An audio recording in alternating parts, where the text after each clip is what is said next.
Okay. Or did you hear what I said? No, I didn't. Sorry. Yeah. So you hold the conjunction and then the disjunction as illustrated by Court in the comments so beautifully. I did want to know what the motivations are for one of the variables or one of the elements of the conjunction with respect to the past experiences, right?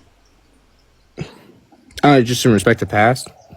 Yeah. I mean, before you start, I do want to illustrate that I do not want to hear intuition pumps of why the past matters. I agree that the past matters. What I want to know is a valid and sound argument for why the past is a necessary Why the fuck would you element. say valid and sound when validity is just a property of soundness? Validity is necessary. Yeah. You just pipe down there. Anyways. You're just fucking cringe. So, anyways. Valid and sound. Yeah. But yeah, just go ahead. Are you asking for a valid and sound argument that? Wait. Yeah, that ends with the conclusion that the past is a necessary element. Oh, to the case? Yeah, with respect to your pro-choice argument, the one that. Oh, sorry, I did say valid and sound. That's my fault. I was just repeating his statement. Look, I know, but I was just trolling you in the comments. Oh, 1 second. Fuck me. Let me not run again. My fucking tablet died. Gabe, somebody in the background, like blowing a whistle.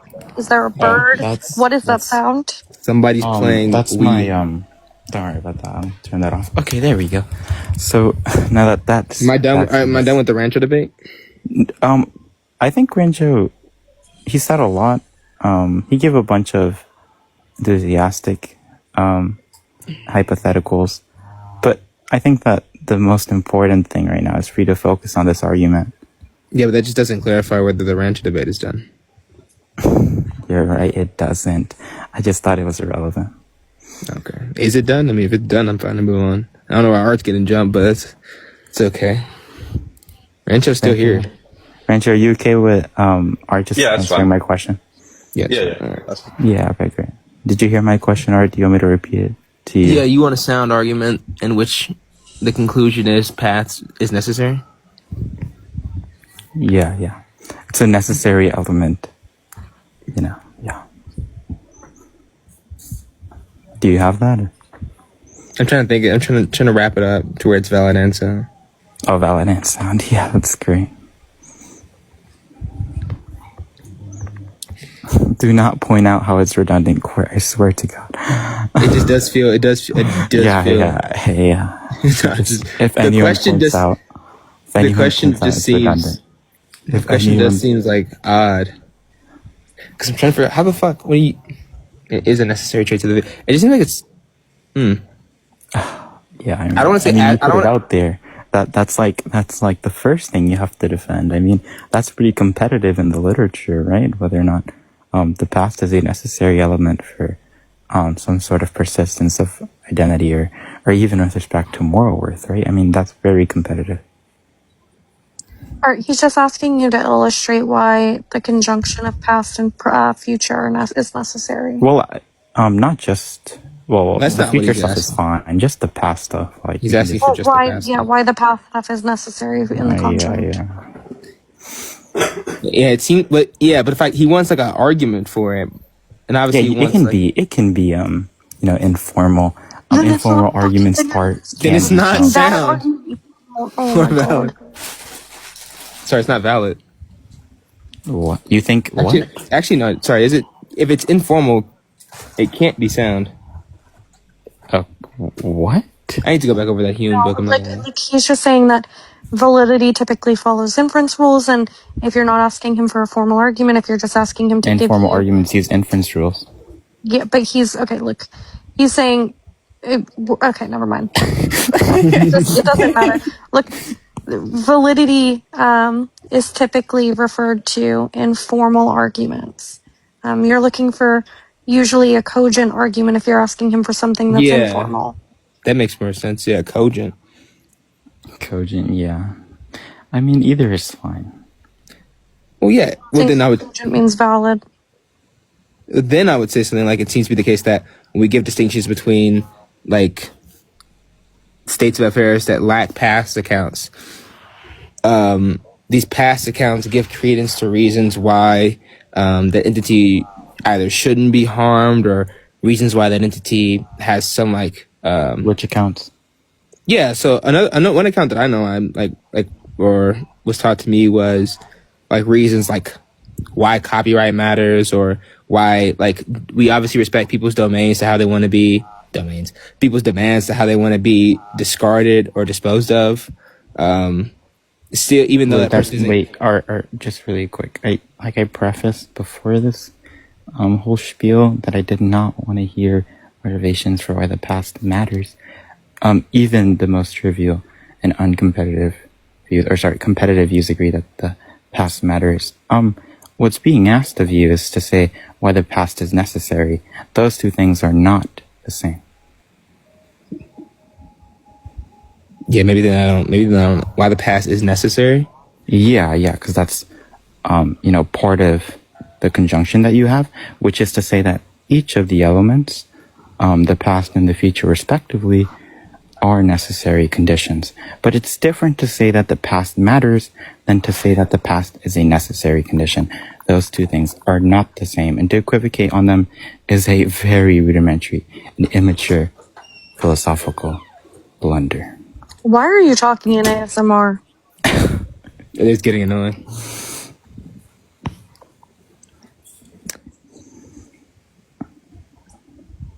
Okay, guys, I'm done nerding out, bro. I'm gonna go back to playing VB. Holy menace, bro. This guy's such. You guys actually a menace. Gabe turned fucking 18 and just came back on the app and started acting like a little bit of a weirdo with the ASMR shit.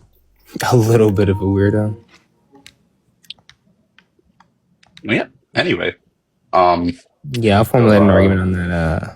I think it's perfectly okay for Art to say something like, some sort of interest is needed or is necessary for some sort of state of well-being, and that in order for an organism or an entity to be intrinsically morally valuable, there must be some well-being state that it is tied to, and that absent those well-being states, then any sort of moral value would be extrinsic.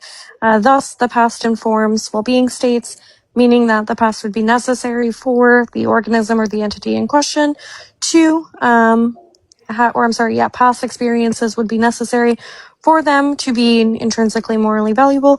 I think he could give like a kind of sort of argument like that, and that argument would work, and then you could test that argument, and from there, we could come up with either reasons why the argument doesn't work or reasons why the argument does.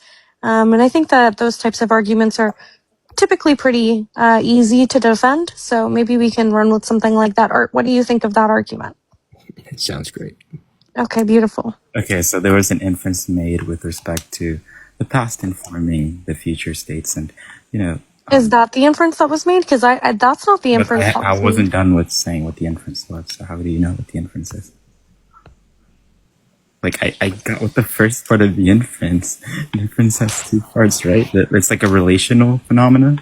No, the first part, the inference is that past experiences, right? Because presumably by past experiences, all that we're talking about is we're talking about like if something was sentient previously and is no longer sentient now, right? Yes.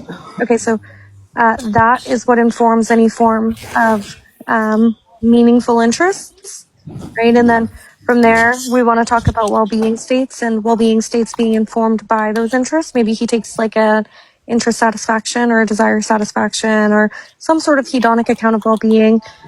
And in order for an agent to have well-being, then it's necessary that they have at least past sentience. At least past sentience. And then we could talk about agents or patients having well-being. And so in order for you to be a moral patient, it's necessary that you have some sort of well-being. And in order to have that well-being, then it's necessary that you have at least past experiences. That was like not inconsistent with what I was going to say. Nope, you were talking about past interest or past sentience informing future states. And that's not what I was talking about. I was talking about well-being states. Wait, our well-being states. No, Art, my Not student, future- come back. not future states. Well, they don't exclusively have to be future states, but they can be, no? No, I mean, it doesn't exclusive. You could take either a desire satisfaction account or some sort of hedonic account But there's of well-being, where it would be necessary for sentience to be present or past sentience to have occurred in order for you to be considered a moral patient under a view like that. Well, like, I agree with most of the inferences that are made because they're multiple, right? But, like, the one that's in question is why any of that,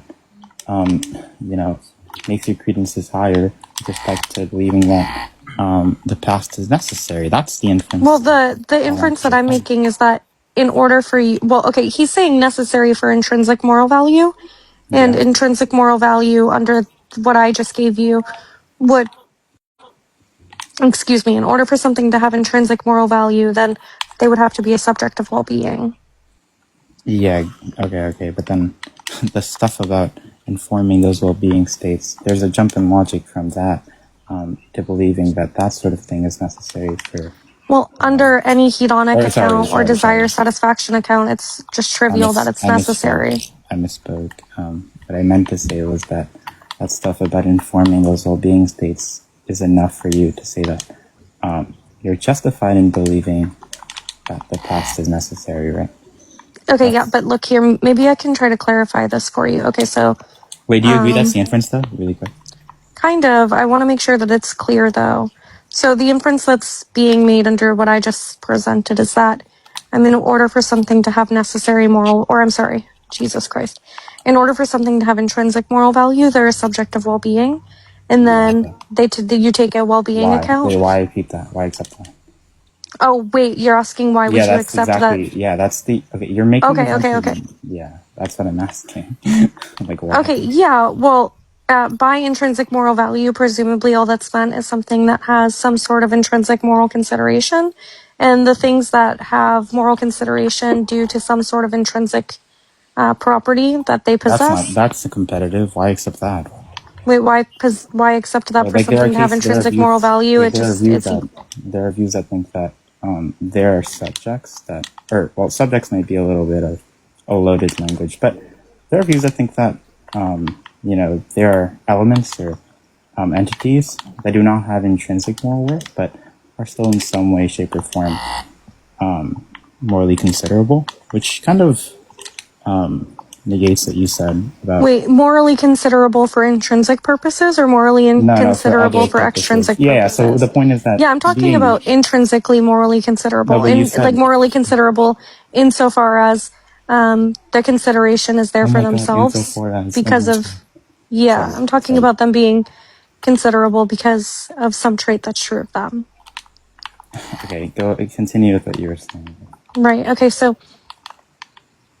What is that noise? Sorry, just keep going. Are you playing? Okay, no, if you're just playing a game, sorry. It was just distracting for a minute. Yeah, well, okay, look, Art is back, so if he actually wanted to defend that view, he can. But I will. He had left and now he's back, so I don't want to distract from your guys' conversation. He doesn't have an argument, dude. Why are you doing this to him? Look, you came up to talk to him, so I just kind of gave him one that if he wanted to defend, he was able to, but if he doesn't want to, I'll do it. I came up to have a very good faith linear conversation. Yeah, it doesn't matter. Yeah, I fucking precogged the shit out of what you were about to say. You're so predictable, Gabe. I was actually going to say something a little different. I was going to say something along the lines of like a philosophically loaded conversation, and it doesn't matter with who I'm having it. But. Okay, yeah. No, look, okay, so... Fuck, I forget what I was saying. Okay, yeah, I'm just saying morally considerable insofar as they are considerable for reasons regarding themselves, not insofar as there's some sort of extrinsic moral consideration. They have intrinsic moral consideration or intrinsic reasons to morally consider them. So, in order for that to go through, it seems as though that thing must have some sort of state of well-being or some sort of well-being to consider. Unless you can give me a counterexample. It's a jump, dude. Yeah, can you give me a counterexample of something that is intrinsically morally considerable that doesn't have well-being states? That's a burden shift? No, look, I don't see how that's a burden shift. I'm saying that the point is, I have not been presented. Yeah, I haven't been presented. presented with a case where something is That isn't intrinsically necessary morally for the view. considerable That that isn't doesn't necessary have. for the view to be false. Yeah, look, hold on. I can't remember the inference that I'm making, or the name of the inference that I'm making. Hold on, give me a second. Holy burden shift, holy red herring. No, wait. There's a name of the inference I'm making, and I just can't remember it. It's been a hot minute since I've defended it. Did you Oh, watch an the video? OCM inference. No, look, I'm just making an OCM inference, right? So I haven't Isn't been that like presented with a a case, bad thus thing? I'm justified in believing Wait, that no, that's like there a isn't bad a thing. case. An OCA what? No, an OCM inference isn't a bad thing. No, that's like literally what theists say when you like try making an evidential argument from evil. Like you can't say I don't see a reason for X, therefore there is no X, right? Like that No, that's like that's not just that's not what I'm saying. I'm saying I don't see a reason for X, thus it seems I'm justified in believing X, or I'm believing not I don't think X. this holds true either. Like imagine you and I are Yeah, watching no, look, the point is that it quite literally forces them to give you a case. well, I don't think it holds, right? Because imagine you I and I mean, are I don't see watching why it like doesn't hold. We're talking about whether or not I'm justified in believing not X, yeah, right? And the but reason that I'm justified in believing not X is because I haven't been presented a case that shows X. imagine this, right? You and I are both watching two chess grandmasters playing, and you're Mm-hmm. like at like 500 elo, and you see one of the chess grandmasters just lose a piece. I think you still aren't justified in believing that he blundered, right? What? Wait, do you actually believe in Look, that? I actually don't think that case does anything. Look, take this. Okay. At some point in time, there was somebody who had only ever seen white swans, right? And so that person is justified in believing that, all of the swans are white. And the reason that they're justified in believing that is because they haven't been presented with a case where a swan is not white. What if they've only seen like two white swans? Yet they're still justified in the belief that the next swan they see is going to be white. I don't think so. I think that might be a reason to believe that, but then like It's I would say you can be justified in believing something if you're like if like the cardinality of the set which you're making your inductive inference off of is high. But I don't think it follows from oh I've never seen a specific like species of animal that species of animal just doesn't Yeah, I exist. mean, I think maybe I agree with Ethan that two might be kind of pushing it. But your average person who's seen, or maybe not your average person, but your average person who studies swans, right? Who's seen hundreds of swans before and they've never seen a case where a swan was not white. It seems really clear that they have reason to believe and that they're justified in the belief that all swans are white. Now, once they're presented with a black swan, okay, then they're no longer justified in that belief, right? They've been presented with an obvious defeater. And what the no-see-em inference is doing is it's making a case that for all of the evidence that I have seen, X seems to be the case. Thus, I'm justified in believing X, or not X seems to be the case. Thus, I'm justified in believing not X. Yeah, I think in this case you probably are, but I'm just saying like in general, no-see-em inferences are like something that's frowned upon, right? Like it's just like I don't. something that's Why would a generally no-see-em inference be frowned upon? this is like in the literature, this is what people use as like a No, it's defeater to certain. evidential problems of evil. Like this is No, one of the main theodicies. look, you can. Okay, you can say that, but it's. I mean, no-see-em inferences are standardly used. Yeah, I think it just might vary from like case to case. In this case, it seems definitely like justified. I'm just saying like in general, I don't think it follows from Right. no-see-em. But what I'm making for Gabe here is an OCM inference where, for all of the cases that I've seen and I've considered, it seems that for the set of things that have intrinsic moral value, or intrinsic moral consideration, that set of things also has states of well-being. And so if there is a case where there's a thing that has intrinsic moral consideration that also isn't a subject of well-being, I have yet to be presented with a case like that. So it's that I'm justified in the belief that for something to be intrinsically morally considerable, there must be some sort of well-being subject present. Yeah, that seems fair in this Or do case. you want to talk about this? Like in a. Yeah, we can talk about this on Discord sometimes. It's 11 o'clock where I am, and I'm going to go to bed soon, but it just sounds like you don't want to get blown the fuck out on a public panel in front of 13 people 13 entire people who are judging you right now and who are all thinking to themselves, wow, this Gabe idiot is getting blown the fuck out by somebody whose username is ignorant goon number 3. What happened to number 2 and number 1? Number 1 is in the comments and number 2 is in a VC right now. That's crazy. I do have genuine concerns about the OCM inference, but we can talk about that. Wait, you have genuine concerns about no-CM inferences? Yeah. Yeah, I mean, okay, take the case that I gave you of a swan, right? Where, like, somebody's seen hundreds of swans, and for every swan they've seen, it's been white. It seems like they're obviously justified in the belief that all swans are white until given evidence that they're not all white, right?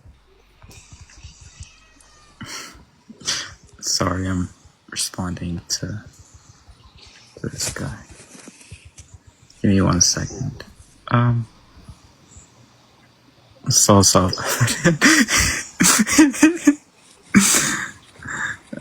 Yeah, if what you think that I'm doing is an argument for ignorance or from ignorance, that's not what I'm doing. yeah, I An know. argument, I'm yeah, just- okay. I I'm just want to make trying sure that you don't think what Don Mark said, because like an argument from ignorance would be if I were to say like, okay, it would be kind of like if I'm giving you some sort of deductive argument where I say all I've ever seen is white swans, therefore, there are no swans other than white swans. What I'm saying is, it's just that I'm justified in the belief that the next swan I see, and for all swans that exist, they're likely to be white. I know, yeah, I do this all the time. I just Okay. I have- You I- make it's no not CM. even- You make a fucking no CM inference all the time, and you have a problem with no CM inferences. No, I have an issue with the argument and the way that it's implemented within this argument. But look, it's okay. To be honest, my biggest issue right now is the fact that Ethan keeps saying obviously, like this guy wants to get smacked. Yeah, that's because Ethan is a smart cookie, and smart cookies typically agree with me. Obviously, say that one more time. Bro, if this guy says obviously again. Actually, it looks like his last 3 comments have been, or a deductive inference. Yeah, exactly. The rhetoric is crazy. This guy's like, obviously. Court is obviously correct. I mean, that's just true. So self-evident. That's just true. Gabe is just yapping. That's self-evident. No, you don't. I mean, yeah, you don't have a problem with no CM inferences, right? Gabe? Gabe obviously hasn't thought about induction. That's I just haven't true, thought. given this interaction. That's gonna depend. Look, do we need to put you back in Lucario's School of Philosophy? It's okay. I can send you 4LX if you need it. Bro, we all need lessons from Lucario. Who do you think you are? Bro thinks you're above from lessons from Lucario. If Lucario's trying to teach you something, you're gonna listen in. What are you saying? No, obviously I'm fucking around. Lucario's very smart. Holy ego.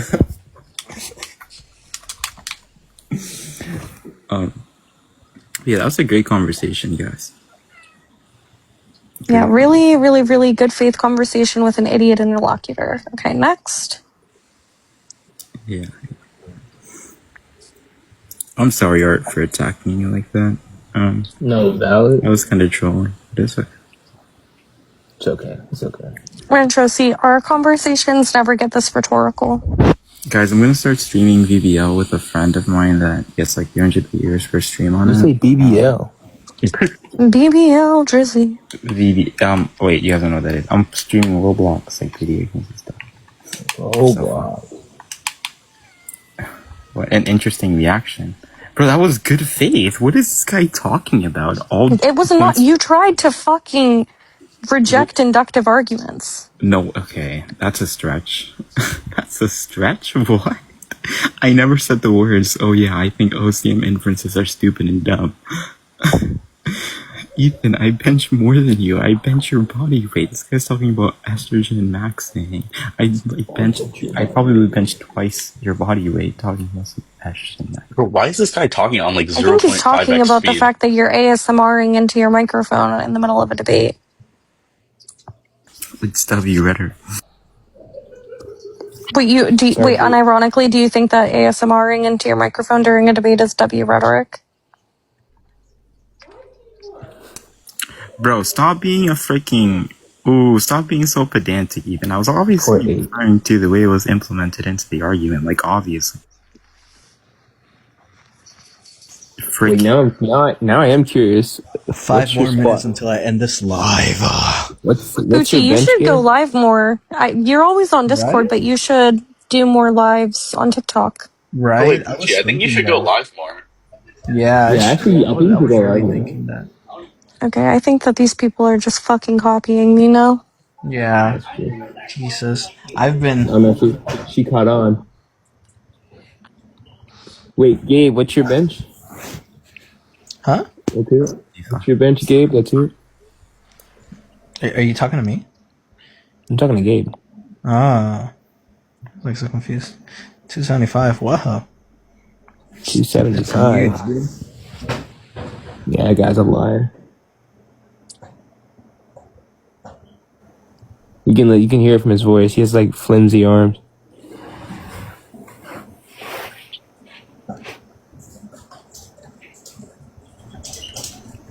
He's definitely got soft hands.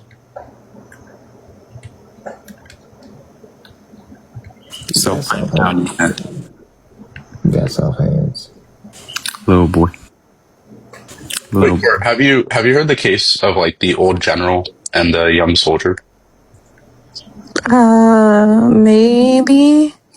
Well, just imagine like there's some old general, and under your view, he would be identical to like the young soldier and like the young boy, or maybe not even. But okay, just imagine this: like the old general remembers being the young soldier, the young soldier remembers being the little boy, but the old general doesn't remember being the little boy. So, is the young soldier and is the old general and the little boy, are they both the same? Oh, okay, yeah. Sorry, I get you. So, okay, the way that people most commonly talk about psychological continuity is that you can imagine it kind of like a chain, like a big. Think of like a chain that you would use to, I don't know, like stop a boat and like hook a boat up to a dock, whatever. I mean, that's not really important. Just think of a chain, right? Okay, so you have like the first chain is T1, the second chain is T2, the third chain is T3. Okay, so at like T50, right? So maybe this is the old general at T50. He doesn't have to remember what existed at T1 or T2 or T3 in order for him to be connected to T1 or T2 or T3. The reason that he's connected to it is because T3 is connected to T5 or T4 and then T4 to T5 all the way up to T50. So there can be a lapse in memory, there can be confusion, there can be lost memory of a certain point in life, but the reason that he's connected is because those chains connect at the point or between T4 and T5. T4 connects to T5. Right? So you can think of it that way. But then wouldn't you be committed to saying that your grandma with Alzheimer's is still your grandma with Alzheimer's, even if she never gets her memories back? Like, I don't see the difference Yeah, between well, these two. okay, you would be in the sense where, okay, maybe there's some day-to-day memory that stays kept. So say the duration of time between T49 and T50 is like a day, and grandma remembers what she did at T49, and but she doesn't remember at T50 what she did at T48. But at T49, she remembers T48, and at T48, she remembers T47. Yeah, in that sense, she's still connected. It's still continuous. And so grandma is still the same, right? So the common folk language or the common sense language that I had used earlier wouldn't work in a case like that. Okay. In the case that you gave earlier where they legitimately, right, they're not connected at all because there was the chain broken between T49 and T50. That's why I had referred to short-term memory. If she doesn't remember anything from yesterday or an hour ago or 10 minutes ago, it seems that it could be the case the chain has broken. And where the chain has broken would kind of stop the continuous or the continuation of grandma. Or it could stop the continuation of grandma. That's why I tried to get really clear with you on what was meant by like memories not existing. I think we might just be disagreeing on like what conditions need to be met in order for chains to be broken versus you just can't like remember that, or like I don't even know what the equivalent would be. But yeah, I think that's fine. Yeah. Okay, W. Poochie, I think we're done. So if you need to go to sleep, then... Yes. Good I'm gonna night, wake Poochie. up Sweet early up dreams. tomorrow. All right, Thank you, Court. people. What Very good is this live. Very have good the live. conversation about? And continue to go live, Poochie. I'll see you on here tomorrow, same time. Well, I mean, I'll see, bro. I'll see because I restart university tomorrow, so it'll depend on my schedule and how it penetrates my. I'm gonna Don't say that word. yeah, that. Yeah. But good night, people. Thank you all for making this live enjoyable. Yay! Night, Poochie. Good night, my fellow N words.